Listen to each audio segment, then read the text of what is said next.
How to build reliable agentic workflows. Guys, this is a blog post that I found that was published by the OpenAI team.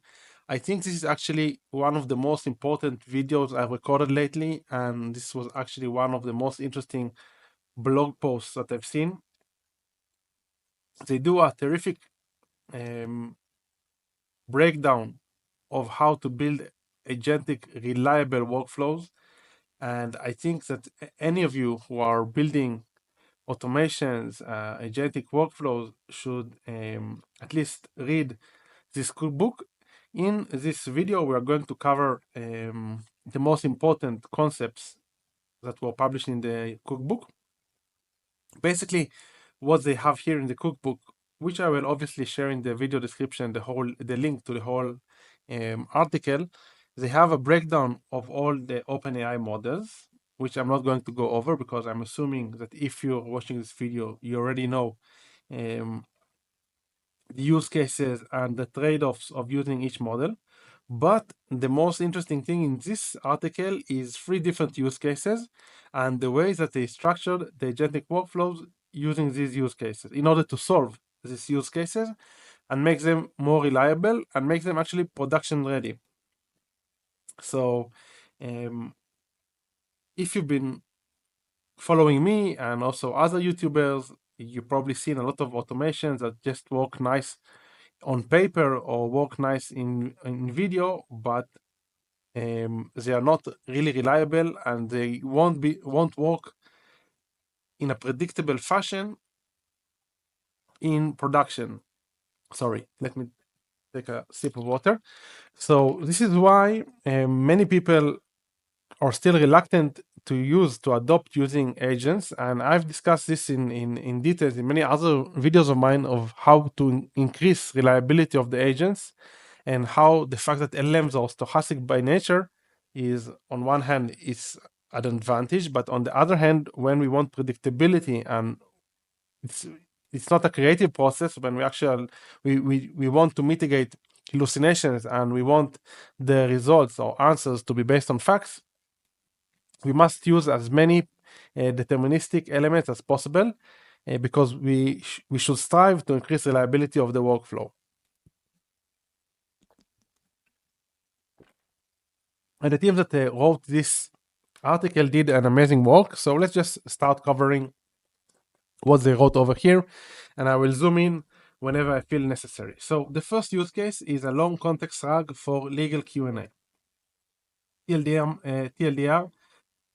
Basically, they have a table over here that summarizes the workflow and which models they have used. So first of all, they have the chunking, which is a sentence-aware splitter that splits the document into 20 equal chunks, respecting sentence boundaries. So for those of you who don't know what is chunking, let's assume that you have a 1 million token long contract, so many pages, and what you can do, you just split the contract to 20 equal size chunks.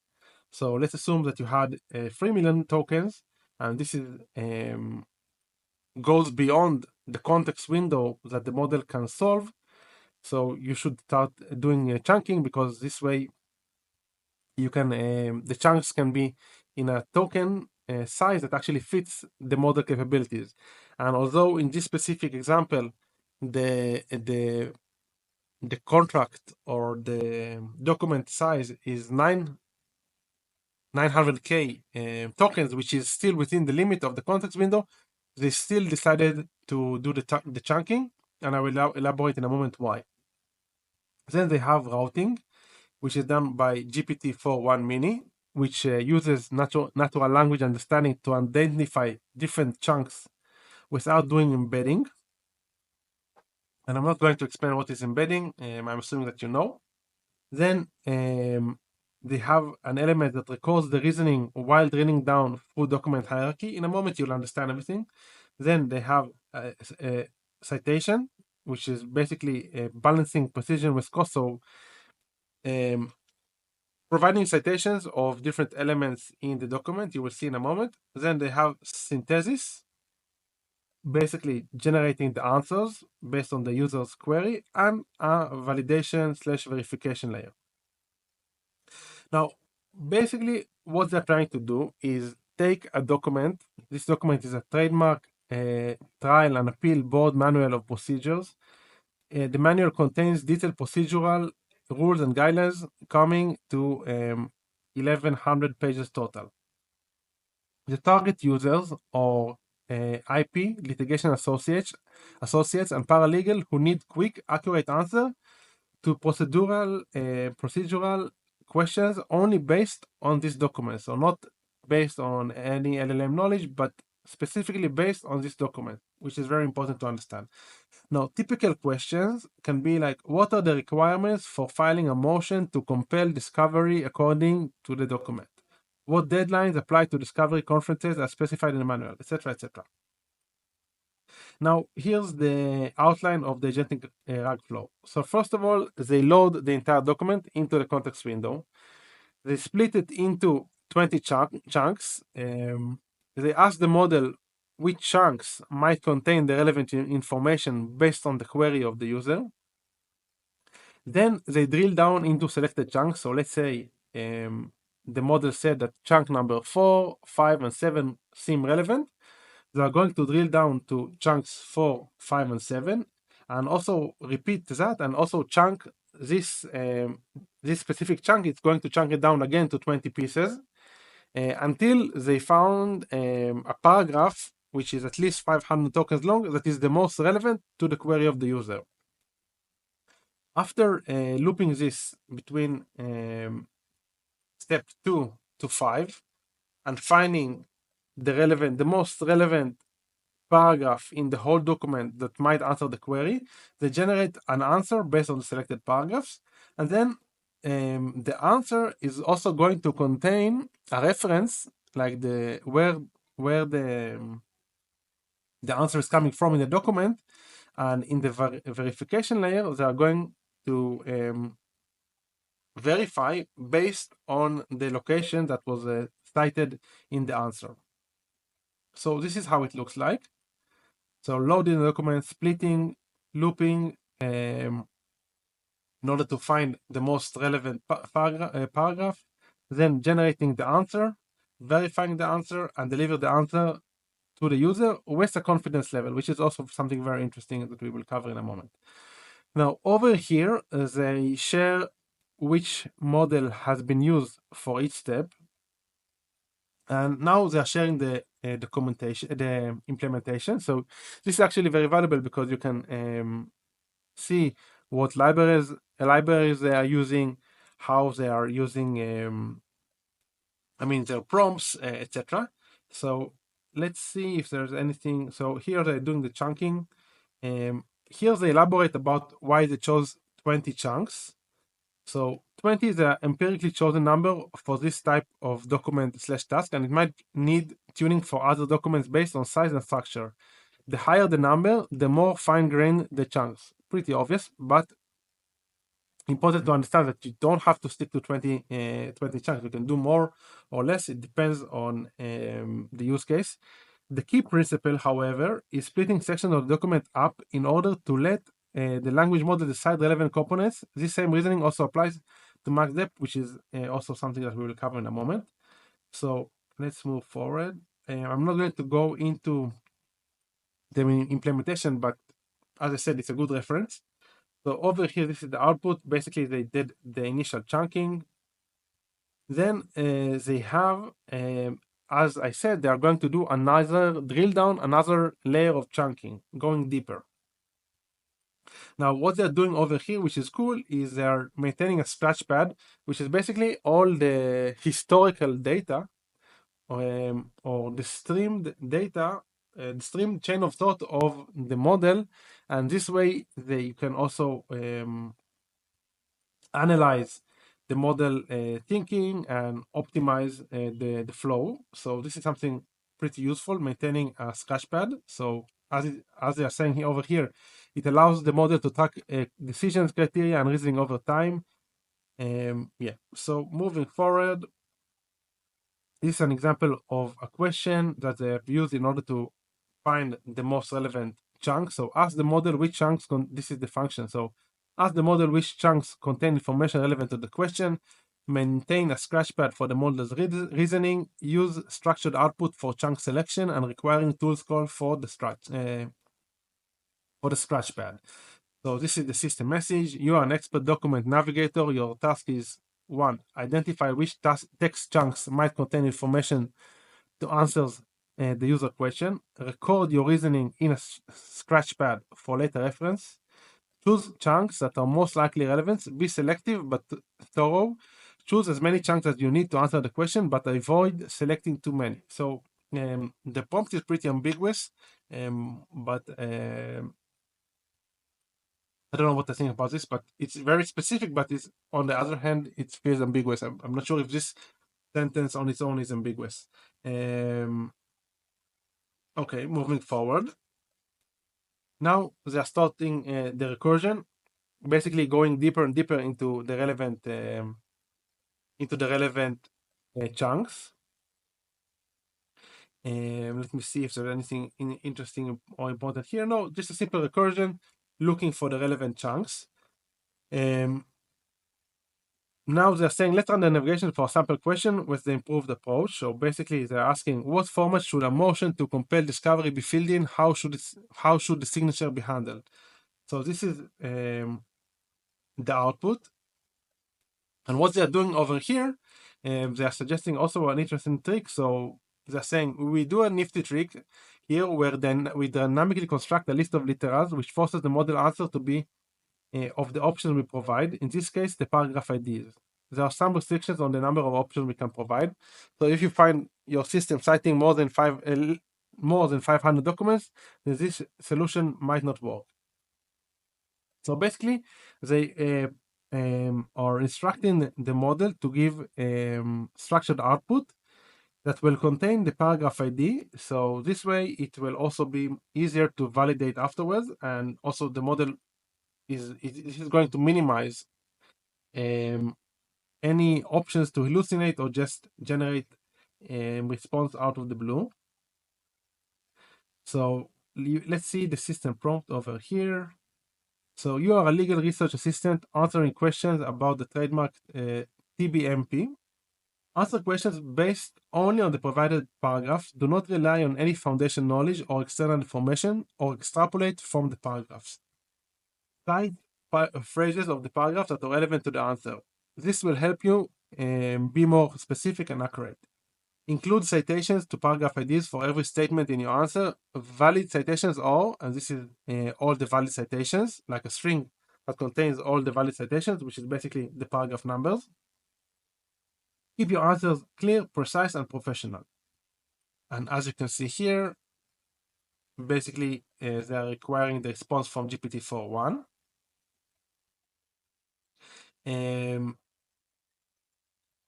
Let's see, anything interesting over here. So this is the response that it provided. As you can see, we have the paragraph and the paragraph ID. And here's elaborating the list of literal trick forces the model to cite only one specific paragraph rather than making up its own references or highlighting random text.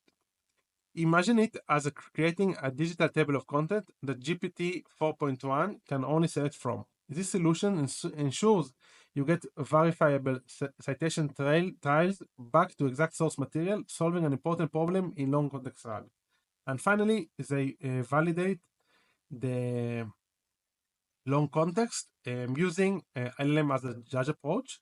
And this was also interesting because what they did over here, let me see if it was in this use case or a different use case. No, was in a different use case, but still this is also interesting. So this is how they use the LLM as a judge. So you are a fact checker for legal information. Your job is to verify if the provided answer, 1, is factually accurate according to the source paragraph, 2, uses citations correctly. Be critical and look for any factual errors or unsupported claims. Assign a confidence level based on how directly the paragraph answered the questions. High, the answer is comprehensive, blah, blah, blah. Medium, the answer is mostly accurate but may be incomplete. And low, the answer has significant gaps. So this is the answer to verify. This is how the citations used, and this is the context that they are passing. So the source of the paragraphs. And over here you can see the output. So accuracy verification pass. The confidence is high. This is very important. Um, Whenever you want to add reliability, so it makes a lot of sense also to ask the model to the amount of confidence it has in its answer. And there are many ways to do this. Some people use voting, and based on the amount of votes, they analyze how confident the model was.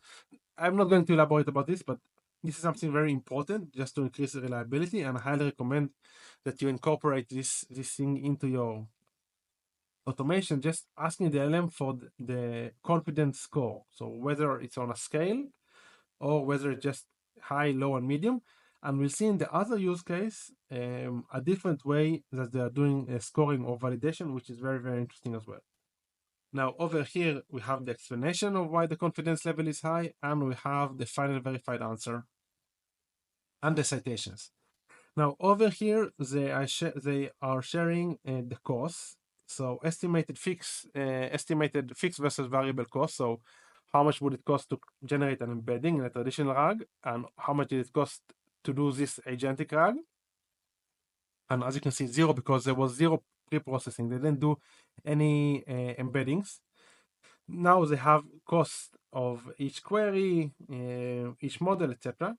Now let's see what was interesting over here.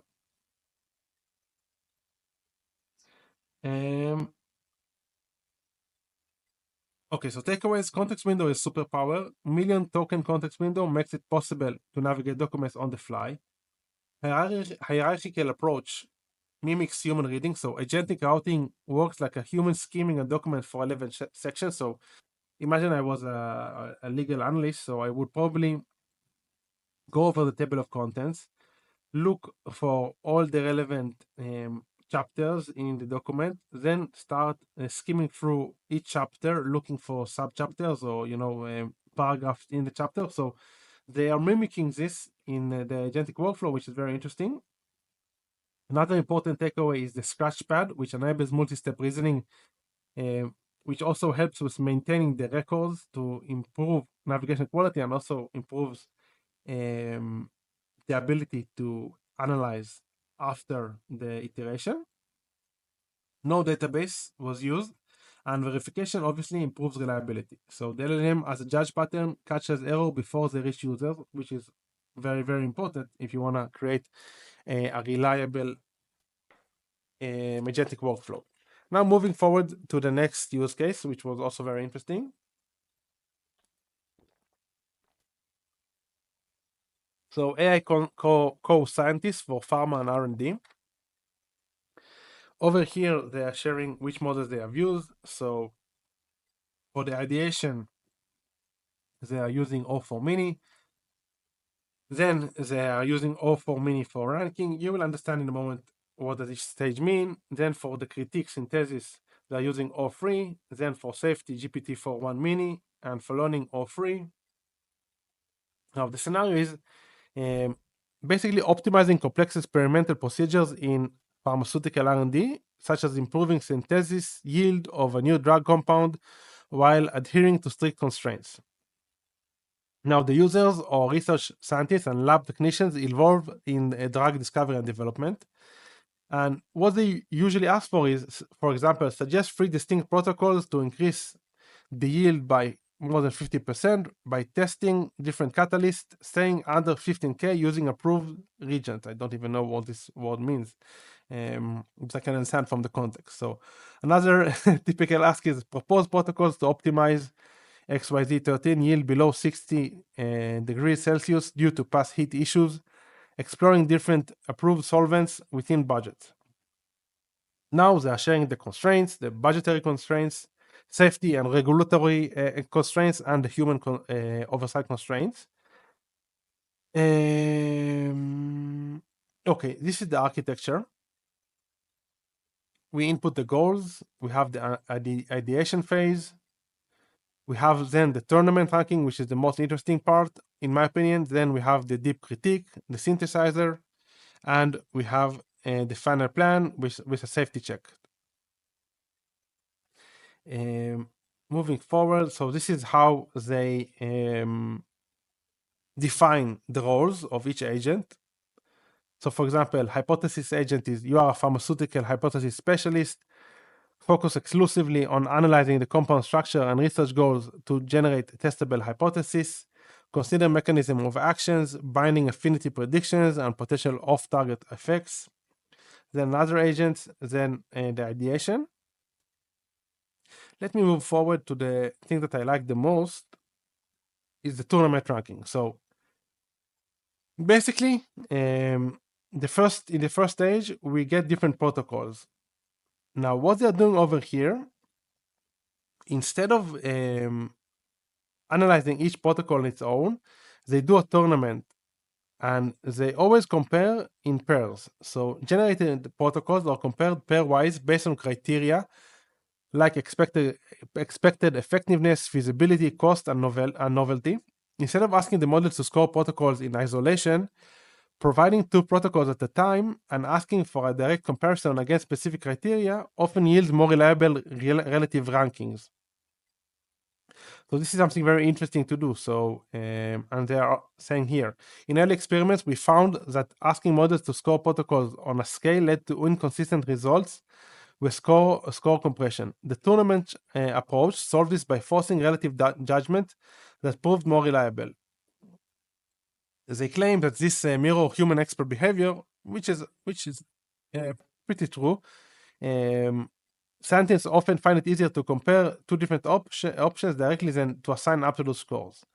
So this is something very interesting. So even if you're doing marketing and you have, let's say, a VSL copy, a copy of a sales letter, or a landing page, on one hand, you can just try to score it, ask the LLM to score it, or even ask different LLMs, different models to score your landing page.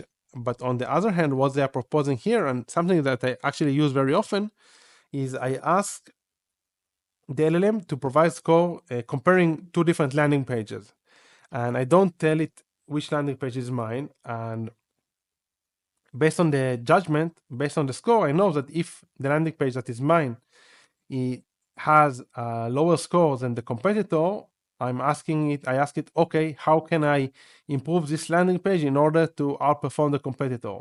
So actually using this competition or tournament style is very, very interesting, and sometimes yields better results than just asking the model to provide an absolute score on a scale of 1 to 10. Then the top ranked protocols are passed to O3. O3 is the most capable model at the moment, and it does very rigorous review.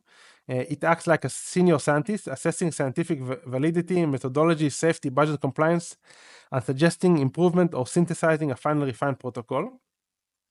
It also has an ability to do tool calling. And over here, they mention, we deliberately separate ideation from critique using different models and personas. We discussed this already in other videos of mine. Separating between models and different agents is very beneficial, because this way you add like a layer of objectivity into the automation. Basically, what they are saying is having the same model both generate and critique its own work often leads to self-justification rather than objective assessment. This is why they chose O3, which is the most capable but also the most expensive model to act as a senior scientist. Optionally, you add a safety check with a cheaper model, like a final check only for nuances. For example, any combinations of hazardous reagent combinations. And then obviously everything can be forwarded to a human review. Now let's see what they said. Okay, so I like this as well. This is a very interesting table. So basically, they are providing each task, which models they have used, and when to upgrade. So ideation and protocol generation, they started with O4 Mini, and they upgraded when the hypothesis lacked depth or creativity needed for complex chemical synthesis, and then they upgraded to O3. And the rationale was that O4 Mini rapidly generates diverse protocols cost effectively, but O3 provides deeper scientific reasoning when more nuanced approaches are required. And they do this again with protocol ranking, which model you should start with, and when to escalate. And they elaborate why they are doing this, which is also very interesting. This use case exemplifies a powerful pattern using faster and cheaper models for breadth and initial filtering, then escalating to more powerful models for depth, critical review, and synthesis. This layered approach optimizes for both creativity and speed, and rigor and accuracy, while managing computational costs effectively. And the integration with tools is essential for grounding the AI reasoning in verifiable real-world data. Over here, they are sharing more tips and also observations. So cost control, what makes sense in terms of cost control, how to add observability, safety and compliance, and rollout strategy. And key takeaways are model pairing creates synergy, tool integration grounds reasoning in reality. Both of them, if you've been long enough in the agentic game, you probably know. And human scientists remain central because the system just empowers the expert by removing grunt work, but doesn't replace them. Moving on, and this is the last use case, also very interesting one, which is basically insurance claim processing. But it's not only related to insurance case processing. It's in general relates to anything that needs OCR. So they are saying many businesses, let me increase the size here. Okay, many businesses are faced with the task of digitizing hand-filled forms. In this section, we will demonstrate how OpenAI can be used to digitize and validate a hand-filled insurance form. While this is a common problem for insurance, the same technique, as I said, can be applied to other verticals. So the scenario snapshot is the target users are insurance servicing and operation teams who need to ingest data from handwritten forms. The typical ask is each form will have a different required structure as well as different fields that need to be extracted. The constraints are, first of all, accuracy. So high accuracy is required to ensure the data is correct and complete. Uncertainty. So the system must handle uncertainty in the data, such as missing data, ambiguous data, and different formats of the same field. In the event that the model cannot resolve the uncertainty, the system requires a mechanism to request human review. And performance and cost, while the system latency is not critical because speed here is not critical, high accuracy is required while keeping costs under control. So they are aiming for a cost target of $20 or less per 1,000 pages process. And here is the architecture. The first document is moved to GPT-4.1. GPT-4.1 is going to use OCR in order to generate a structured output in JSON format. Then we have the prompt, the function definition, the structured output schema going to O4 Mini. And eventually, after doing a few things, which we will cover in a moment, it is supposed to spit out another JSON.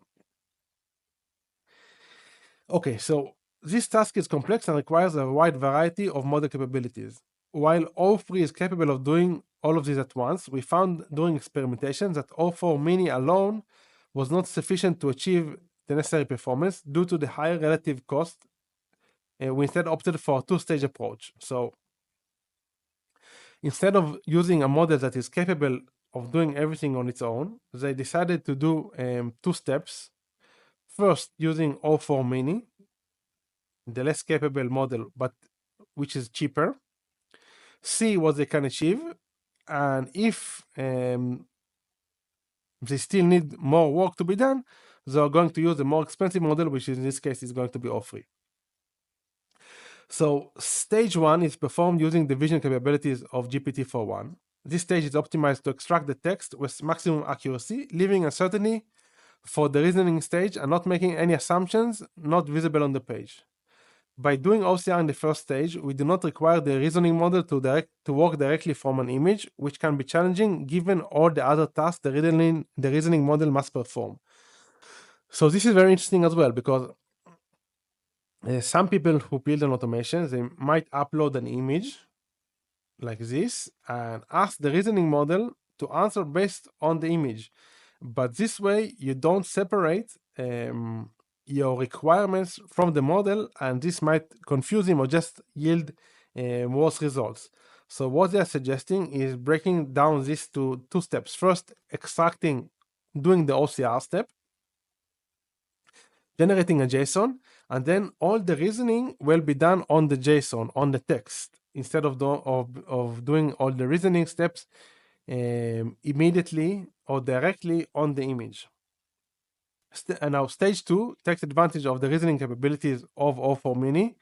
They use O4 Mini to validate the accuracy of the OCR and to extract the data into a structured format. Importantly, we expect O4 Mini to act as a secondary quality gate. If the OCR is incomplete at this stage, we can use O4 to refine and validate the original results. Now here's an example, a form that is pretty straightforward, but there is missing data and ambiguous information that will be difficult for the traditional OCR system to fill out correctly. First, the zip code and the county have been omitted, as you can see here. And second, the email of the user is not quite clear whether it's jsmith1 or jsmith. What's the difference? jsmith1 or jsmith1. Let me see. I think they had a typo. jsmith1 here. Oh, sorry. jsmith1 or jsmithL.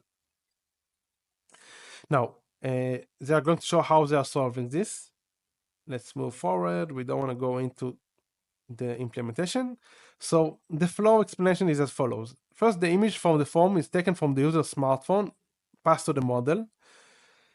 They pass the image for a publicly available content URL, not crucial.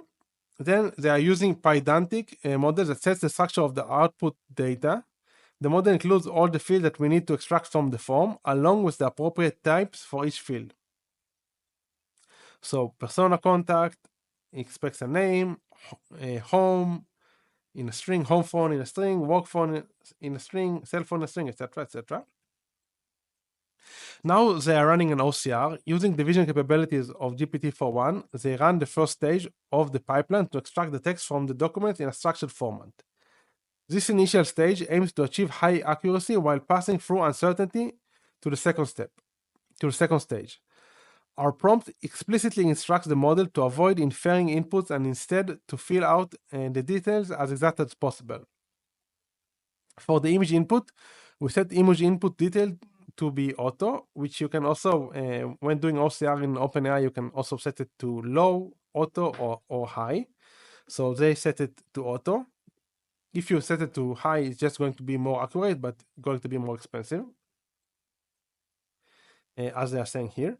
And this is the OCR prompt. You are a helpful assistant who excels at processing insurance forms. You will be given an image of a hand-filled insurance form. Your job is to OCR the data into the given structured format. Fill out the fields as exactly as possible. If a written character could possibly be ambiguous, include all possibilities in the field separated by or, especially for email addresses. So this is very interesting, how they instruct the model to provide ambiguous data in a very structured format, so it will be easier afterwards to iterate and verify this data. Moving forward, this is what it did. This is all the data that it analyzed from the image above. As you can see here, jsmith L or jsmith1, not clear. Notice that the output is missing several fields. Now, stage 2 is they define custom functions that the model can use to resolve uncertainty. In this case, we define a function that can validate email addresses by checking if the email exists. So as we saw here, we want to understand which one of these emails actually exists. So they wrote a function for this. and they are going to use the tool call with O4 Mini. So as you can see, the function is validate email, check if an email address is valid and exists. This is the email to validate. Then they are prompting the platform or the model or the agent to try to recognize the data and also use the tool provided if necessary. And as you can see here, this is how it is going to fill the form. So as you can see, that the email address has been refined to a single value, the zip code and county have been filled in, and the mailing address has been filled in by using the risk address. The model has also returned the results in a structured format with appropriate types such as Boolean, yes or no for yes and no questions, etc. And they also note that while developing the solution, the chain of thought summaries expose some incorrectly named and typed schema values, which is also interesting. Just as we discussed before, recording the chain of thought can be very valuable and should something that should be done in the agentic workflows. Over here, they are sharing which models were used and why. A few more guidelines. So track key metrics to ensure the system is performing accurately and as expected. So critical metrics in this case is the OCR accuracy, the inferred field rate, so the portion of unfilled entries correctly inferred from either existing data or function calling, and the human intervention rate, which is basically how often a document contains an unknown and must be referred to a human. Over here, they have deployment notes, which I'm just going to skip. And I think that's pretty much it. Let me see. Okay, so this is also interesting. And with that, we will conclude. So transitioning a prototype to production requires careful planning and execution. This checklist highlights critical steps drawing from our flagship use cases to ensure your deployment is robust, efficient, and meets business goals. So this is basically a TLDR checklist. So first, you must define success criteria, measurable KPIs. Then you must define document the model rationale. So which models you need to think exactly which models you want to choose and why. Then build an eval suite just to be able to analyze and test your automation. So focus on factuality, hallucinations, and tool errors. Implement essential logging for monitoring and debugging. Set cost guardrails, which is also very important. Use safety mechanisms, so moderation APIs, prompts, enforce domain-specific compliance rules, mandate human in the loop. And in terms of model update and versioning, define version pinning strategy, implement A/B testing for new versions, create rollback procedures. Everything very, very important. Over here is elaborate, but I think most of the stuff is pretty straightforward. Over here, they have an adaptation decision tree. So exactly which tool, which model you should choose. I don't want to elaborate about this, and some appendices and price and utility table updated to April 2025, which is also not crucial. Yes, I think that was long. I think that's pretty much it. I just wanted to share with you this amazing blog post because I think it covers this cookbook covers a lot of important and popular use cases, and if you learn how to master these 3 use cases, I think your ability to generate reliable agentic workflows is going to increase. A few things that I loved in these examples were, first of all, the way that they did the chunking. Second of all, the competition. Comparing 2 answers instead of trying to score one answer, it's doing the tournament and comparing 2 answers and taking always the winning answer to the top, and eventually only after you found the best choice, you give it to a more capable model to analyze. I also liked what they did in terms of providing the constraints of the paragraphs in the first use case. So baking in the ability to verify what the model has produced, the answer. I also really liked what they did in terms of the validation. Let me show you here. Where was it? The verification. Let me, I lost my, sorry, not the validation, but the fact that they recorded all the streaming, all the scratchpad basically, because this allows you to analyze the modern way of thinking and what mistakes it did along the way and where did things go wrong. So basically leaving breadcrumbs, I think is very crucial. And last but not least, I like the fact that they broke down different workflows into pretty small chunks and didn't resort to using more capable models when it was unnecessary. So using the ideal or the optimal or the most relevant model to each task is also something that should be taken into account. Latency wasn't important in these use cases, but cost is always a thing when you want to scale. So not resorting always to the most capable models is also something to consider. I guess that's pretty much it for today, guys. If you enjoyed this video, obviously like and subscribe. Leave a comment below. I'm assuming that those of you who were able to bear with me until the end are the people who are more interested in this technical type of stuff. I'm not sure how many are there, how many of you are there, or because some people just want a more shallow stuff. But I wanted to record this video because I think it's important. Oof, that was a mouthful. That's pretty much it. Until next time, keep on automating.